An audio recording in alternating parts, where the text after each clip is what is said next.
स्वर्गी स्वर्गी प्रभु स्वर्गी प्रभु स्वर्गी अग्नि को भेज दे। स्वर्गी स्वर्गी प्रभु स्वर्गी अग्नि को भेज दे। स्वर्गी अग्नि हम पर बरसा दे प्रभु। स्वर्गी अग्नि हम पर बरसा दे प्रभु। अपने बल से मुझको भर दे, रूह पाक से मसा कर दे। अपने बल से मुझको भर दे, रूह पाक से मसा कर दे। स्वर्गी अग्नि हम पर बरसा दे प्रभु। स्वर्गी अग्नि हम पर बरसा दे प्रभु। हम पर बरसा दे प्रभु। हम पर बरसा दे प्रभु।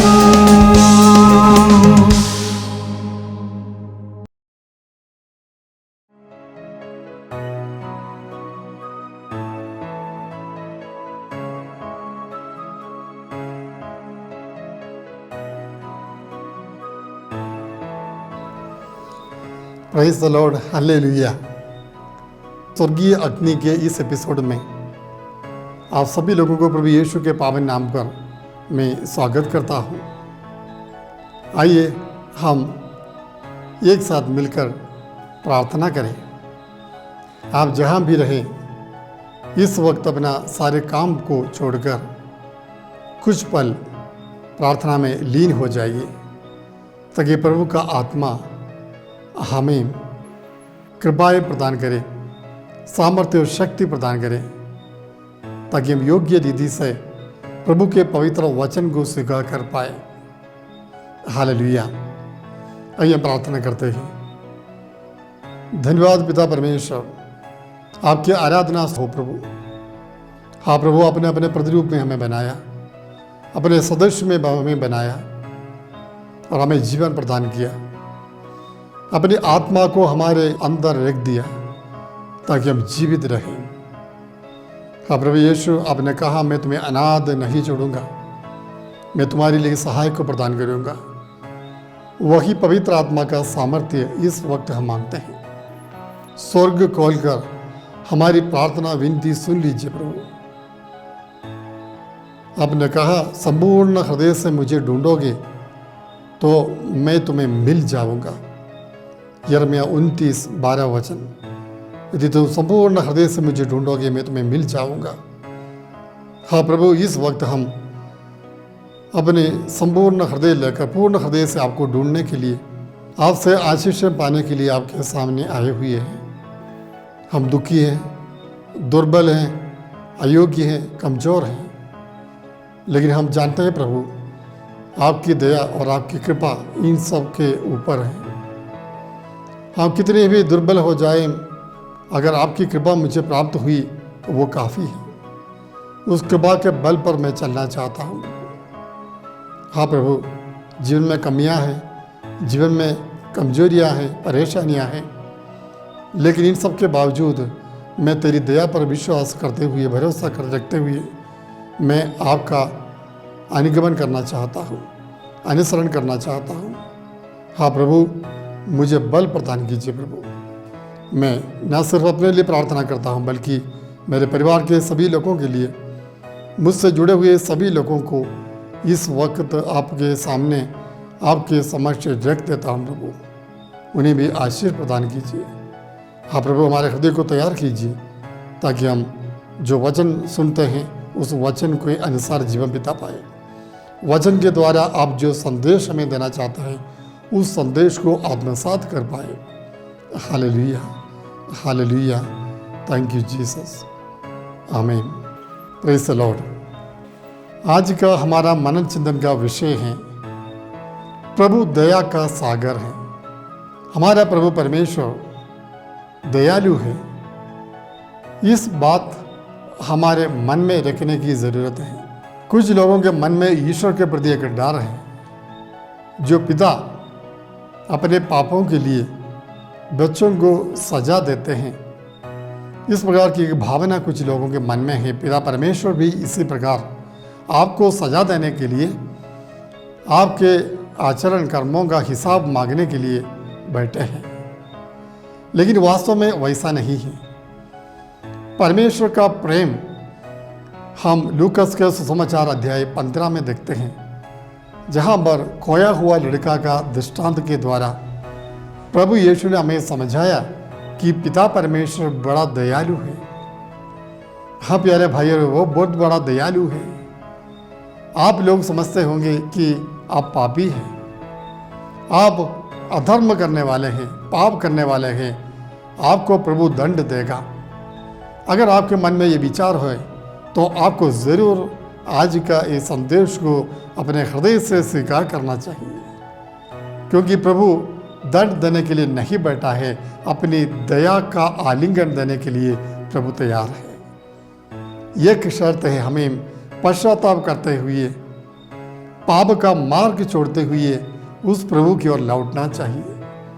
अगर हम लौटने के लिए तैयार हो तो प्रभु जरूर हमें स्वीकार करेंगे। जिस तरह उड़ाऊ पुत्र को पिता परमेश्वर ने या उस पिता ने गले लगाया और अपना प्रेम दे दिया, जो कुछ उन्होंने नष्ट किए थे वो सब उन्होंने लौटा दिया, उसी प्रकार आज परमेश्वर हम सबके जीवन में आकर हमें भी वही खुशियाँ प्रदान करेंगे, वही आशीर्वाद प्रदान करेंगे, वही शांति हमें भी आज परमेश्वर प्रदान करेंगे।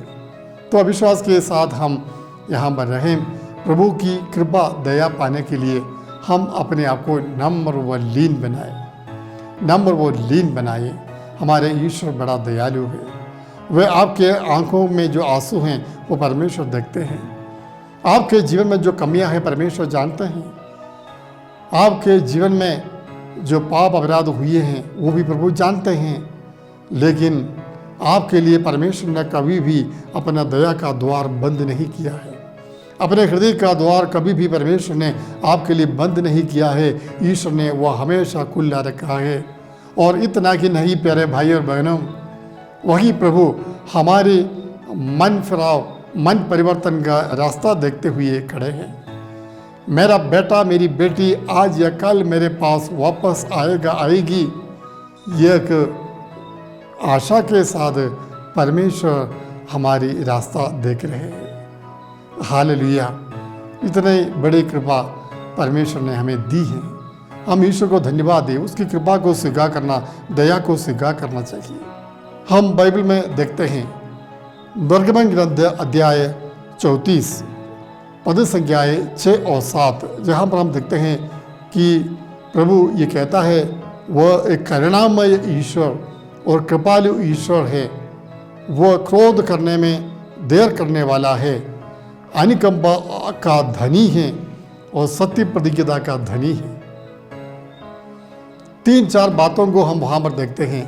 प्रभु कहता है वो एक करुणामय ईश्वर है, करुणामय ईश्वर है, उसका स्वभाव का एक हिस्सा ही है। ऐसा नहीं कभी कभी प्रभु करुणा दिखाता है, उनका स्वभाव में है, उनके सत्व में सत्ता में ये ही है। करुणा है, दया है, दया की मूर्ति भाव परमेश्वर दया की मूर्ति है, मूर्ति भाव है परमेश्वर।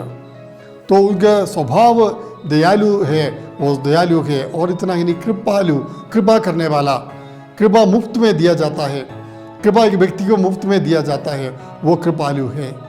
और इतना ही नहीं, देर से क्रोध करने वाला। देखिए हम इंसान कितने जल्दी क्रोधित हो जाते हैं, गुस्सा कर देते हैं। किसी को गलती करते हुए देखते हैं तो हमें गुस्सा आ जाता है, क्रोध उत्पन्न हो जाता है। हमारे खिलाफ किसी ने कुछ कहा या किसी ने हमारे विरुद्ध कुछ सुनाया, कुछ फैलाया, तो हम इतने क्रोधित हो जाते हैं, गुस्से में आ जाते हैं। उस व्यक्ति से बदला लेने की भावना हमारे हृदयों में निर्माण हो जाती है। लेकिन परमेश्वर के बारे में बताया गया, ईश्वर के बारे में बताया गया है वह देर से क्रोध करने वाला है। वो क्रोध करने वाला, देर से क्रोध करने वाला, वो इंतज़ार करता रहता है, प्रतीक्षा करता रहता है कि मेरा बेटा कब वो वापस आएगा। हालेलुया! उसके बाद वचन में कहा गया वो अनुकंपा और सत्य प्रतिज्ञता का धनी है। अनुकंपा का धनी है। अनुकंपा कभी भी समाप्त नहीं होती है। प्रभु की अनुकंपा कभी समाप्त नहीं होती है। और उसी प्रकार उनके सत्य प्रतिज्ञता, आपने पाप किया, आपने परमेश्वर का आज्ञा का उल्लंघन किया, आपने गलती की, तुरंत प्रभु अपने वायदों से पीछे नहीं हटते हैं। वो अपने वायदों पर, प्रतिज्ञाओं पर बरकरार रहते हैं, क्योंकि उन्होंने जो वादा किया है वो वादा ही है, वो ज़रूर सच में प्रभु देना चाहते हैं। वादा वापस नहीं लेते हैं, वादा वापस नहीं लेते हैं, इसलिए प्रभु प्रतिष्ठा करते हैं। तो प्रभु यीशु के, परमेश्वर के इस दया का भाव को हमें अपनाना चाहिए। दयालु पिता के रूप में हमें प्रभु के सामने आना चाहिए। इसलिए जब भी हम प्रार्थना में आते हैं, प्रभु के सामने आते हैं, हमारी प्रार्थना ये होनी चाहिए, प्रभु मुझ पापी पर दया कीजिए, मुझ पापी पर दया कीजिए, मैं पापी हूँ। इस मनोभाव को प्रभु यीशु ने भी सुसमाचार में उनकी प्रशंसा की है। जब पापी व्यक्ति, नाकेदार व्यक्ति मंदिर में आकर अपनी छाती पीटते हुए प्रार्थना की, प्रभु मुझ पापी पर दया कर, और प्रभु ने उनकी प्रार्थना सुनी। हालेलुया। हम देखते हैं बाइबल में और भी हम देखते हैं, निर्गमन ग्रंथ अध्याय 20 6वां वचन में प्रभु का वचन कहता है कि जो मुझे प्यार करते हैं, मेरी आज्ञाओं का पालन करते हैं, मैं 1000 पीढ़ियों तक उन पर दया करता हूँ। देखिए, 1 2 3 4 पीढ़ी नहीं, 1000 पीढ़ियों तक मैं उन पर दया करता हूँ। मुझसे प्यार करने वाले, मेरी आज्ञाओं को पालन करने वालों पर, ये जरूरी है। प्रभु की दया पाने के लिए ये जरूरी है। अगर आप ईश्वर से प्यार करते हैं, अपने जीवन में मुख्य स्थान यीशु को, प्रभु को देते हैं, ईश्वर को प्यार करते हैं, और प्यार करने वालों को ये भी करना चाहिए, उनकी आज्ञाओं का पालन करना चाहिए।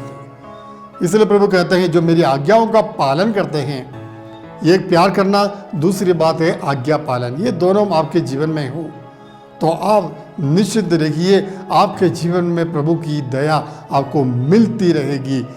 बहुत बार, कई बार आप अपराध करें, पाप करें, गलतियां करें, लेकिन प्रभु की दया का अंत नहीं होती है, वो हमेशा वो दया बनी रहती है। इसलिए प्रभु ने कहा कि मैं 1000 पीढ़ियों तक मैं दया करता हूँ। तो परमेश्वर का स्वभाव दयालु परमेश्वर है। स्तोत्रकार कहते हैं, स्तोत्र ग्रंथ अध्याय 51 में 51 में हम पढ़ते हैं, हे प्रभु तो दयालु है, मुझ पर दया कीजिए। तो दया का सागर है, कृपा सागर है। वहाँ बस स्तोत्रकार कहता है, दावीद कहता है, तुझ में बहुत सारी दया है, मुझ पापी पर दया कीजिए। यही प्रार्थना आज प्रभु के वचन सुनने वाले हम सबके जीवन में होनी चाहिए। प्रभु आप दयालु है, मुझ पर दया कीजिए, मेरे अपराधों को मिटा दीजिए, मेरे पापों को क्षमा कर दीजिए। इसे प्रार्थना हमारे हृदय से उमड़े तो वो प्रार्थना स्वर्ग तक पहुंच जाएगी। प्यारे भाइयों बहनों, बोलिए हालेलुया।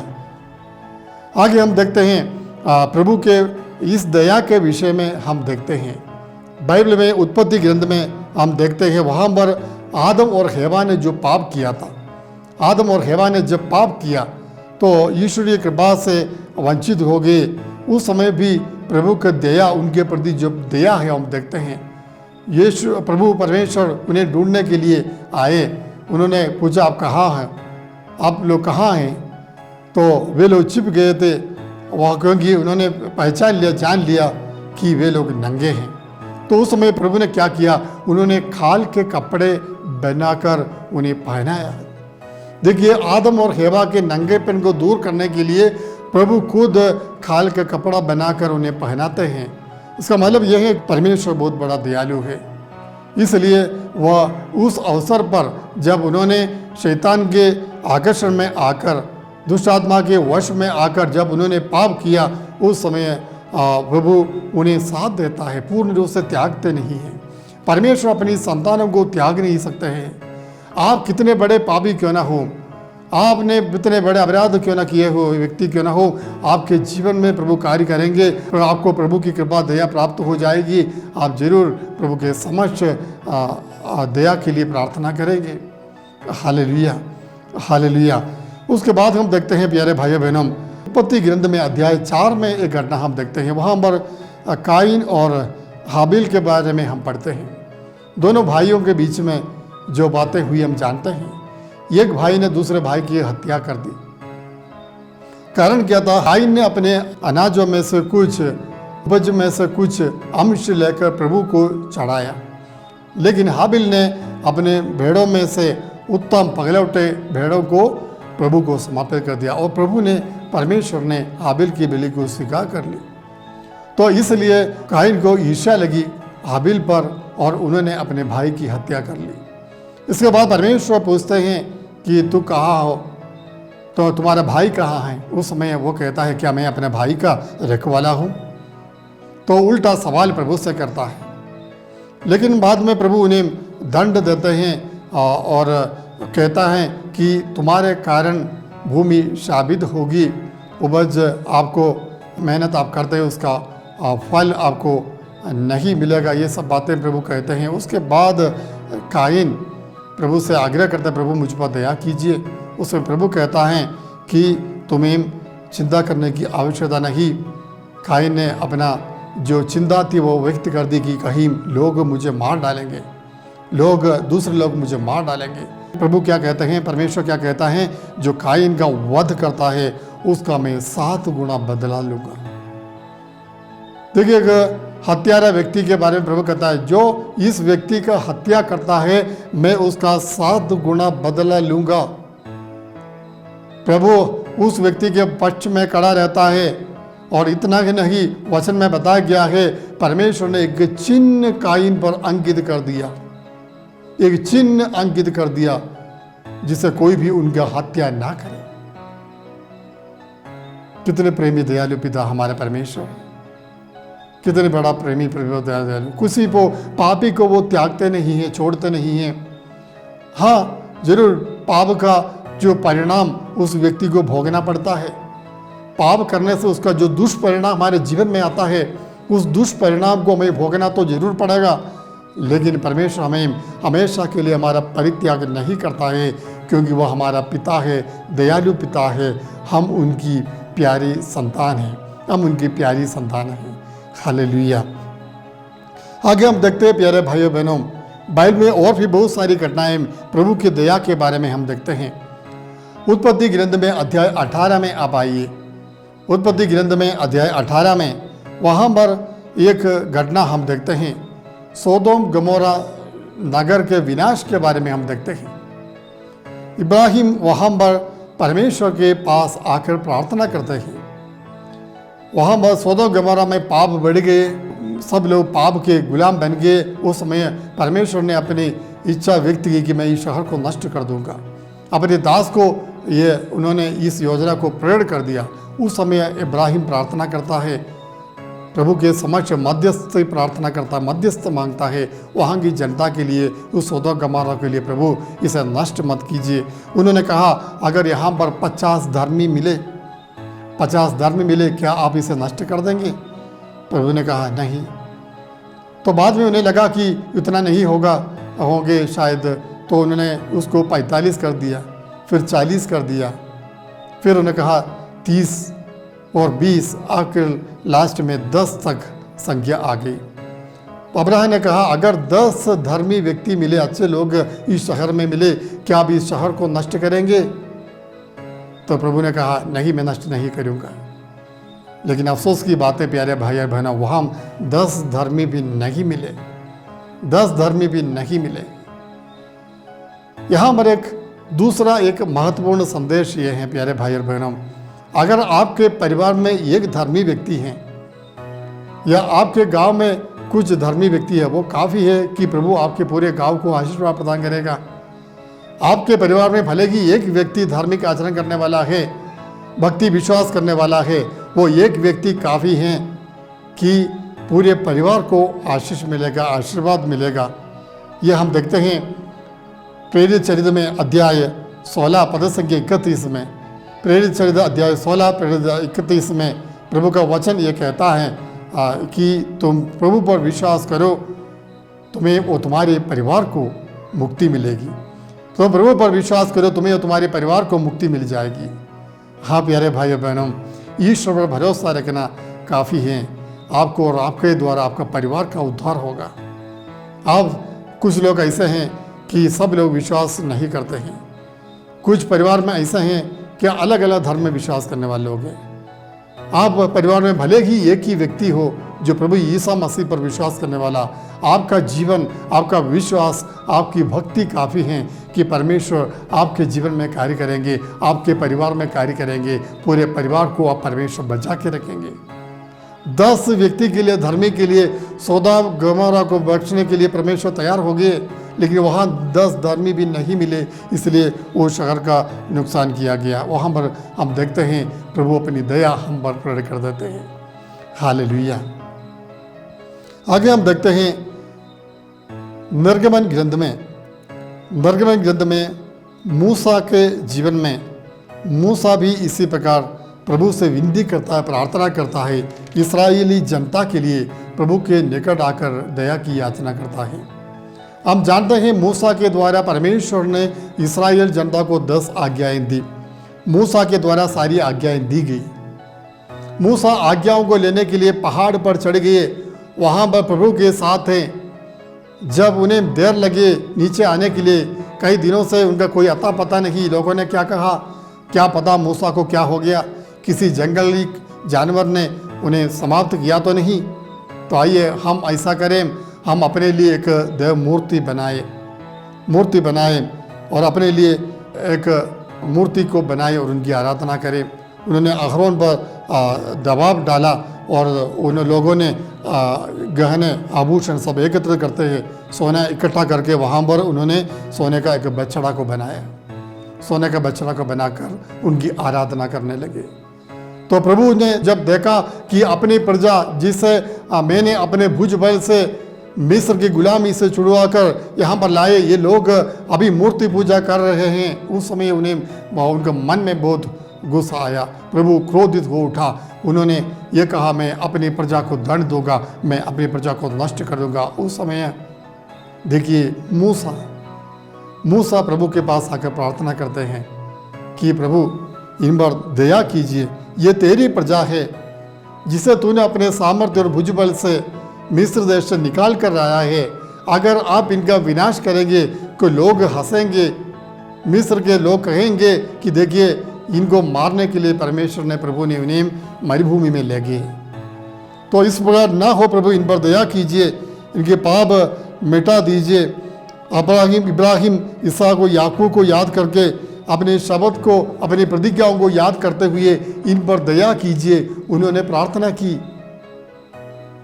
दयालु प्रभु उनका मन पिघल गया और वो शांत हो गए।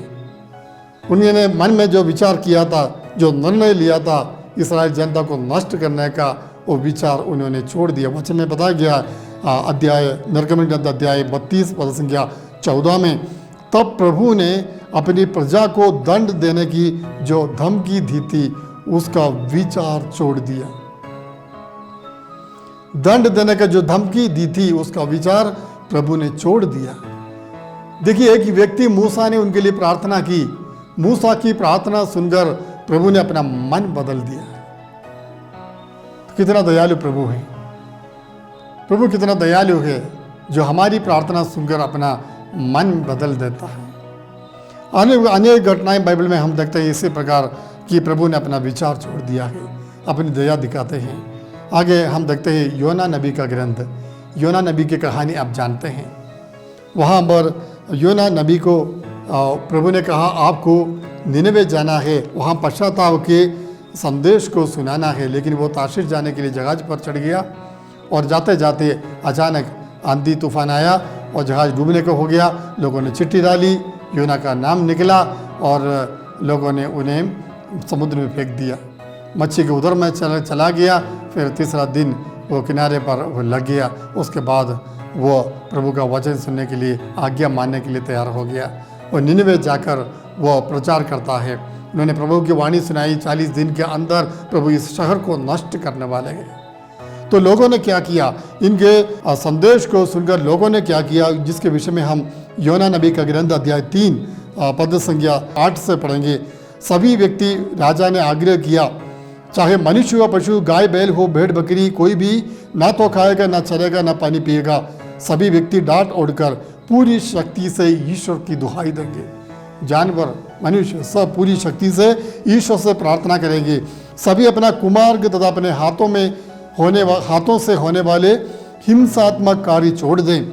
क्या जाने ईश्वर द्रवित हो जाए, उसका क्रोध शांत हो जाए और हमारा विनाश ना हो। देखिए उन्होंने प्रार्थना की। प्रार्थना के बाद उत्तर क्या है 10वां वचन में देखते हैं, तो वह द्रवित हो गया।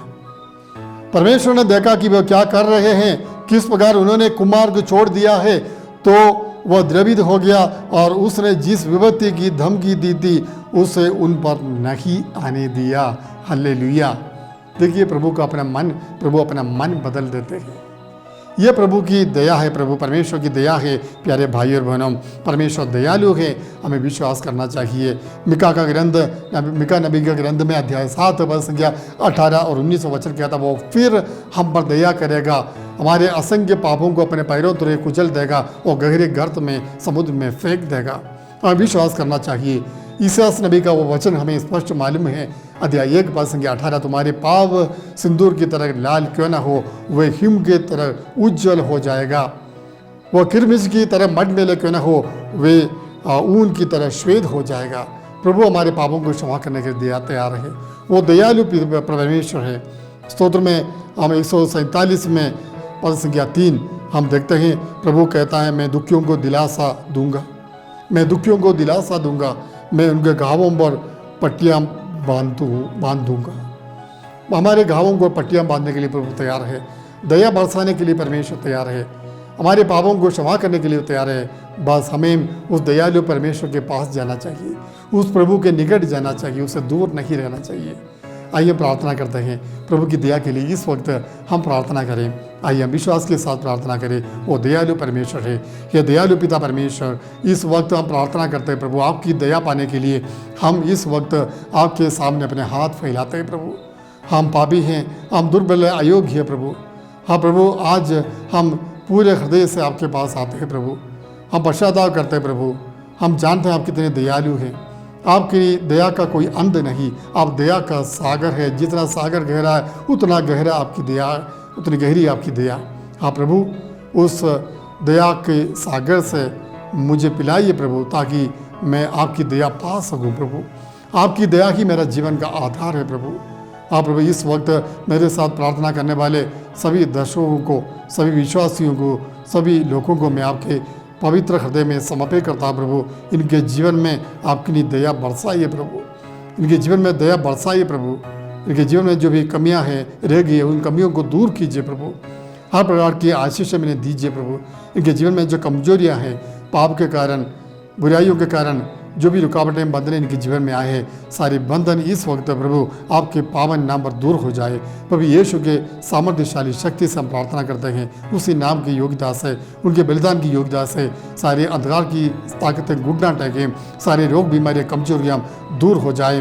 पाप का मार्ग बदलने के लिए मन में पश्चाताप का एक कृपा, पश्चाताप की कृपा इन सबको मिले प्रभु। हम आपको धन्यवाद देते हैं, आपकी स्तुति आराधना करते हैं। आमीन। सर्वशक्तिमान ईश्वर पिता और पुत्र और पवित्र आत्मा आपको आशीर्वाद प्रदान करें। आमीन।